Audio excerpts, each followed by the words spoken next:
So our schools should teach as little as possible. Your schools should turn their emphasis around. Right now they are focused highly on knowledge and paying precious little attention to wisdom. Classes in critical thinking, problem solving, and logic are considered by many parents to be threatening. They want such classes out of the curriculum. As well they might, if they want to protect their way of life, because children who are allowed to develop their own critical thinking processes are very much likely to abandon their parents, morals, standards, and entire way of life. In order to protect your way of life, you have built an education system based upon the development in the child of memories, not abilities. Children are taught to remember facts and fictions.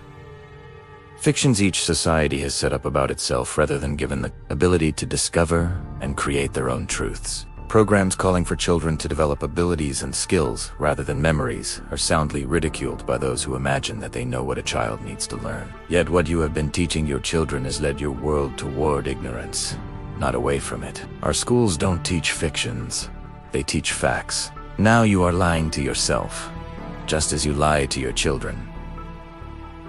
We lie to our children.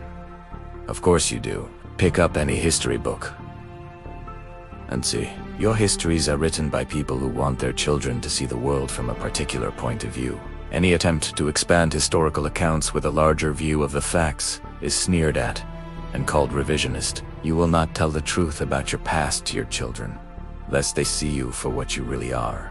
Most history is written from the point of view of that segment of your society you would call white Anglo-Saxon Protestant males, when females, or blacks, or others in the minority say, "Hey, wait a minute.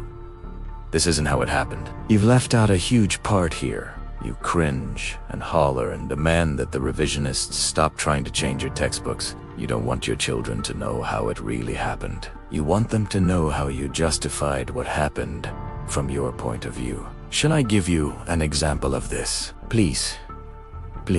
In the United States, you do not teach your children everything there is to know about your country's decision to drop atom bombs onto Japanese cities, killing or maiming hundreds of thousands of people. Rather, you give them the facts as you see them and as you want them to see them.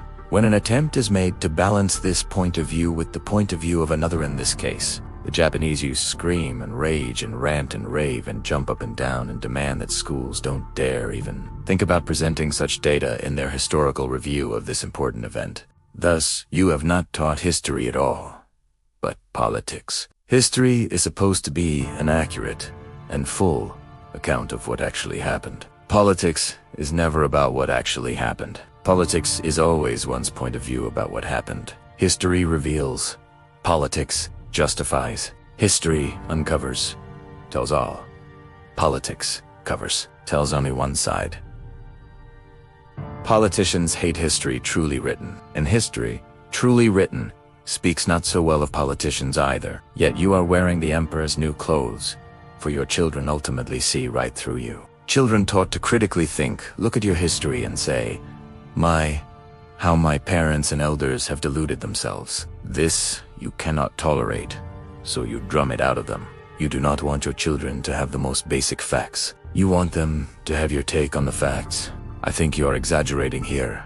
I think you've taken this argument a little far. Really, most people in your society do not even want their children to know the most basic facts of life. People went bananas when schools simply started teaching children how the human body functions. Now, you are not supposed to tell children how AIDS is transmitted, or how to stop it from being transmitted, unless, of course, you tell them from a particular point of view how to avoid AIDS. Then it is all right, but simply give them the facts and let them decide for themselves. Not on your life. Children are not ready to decide these things for themselves. They have to be properly guided.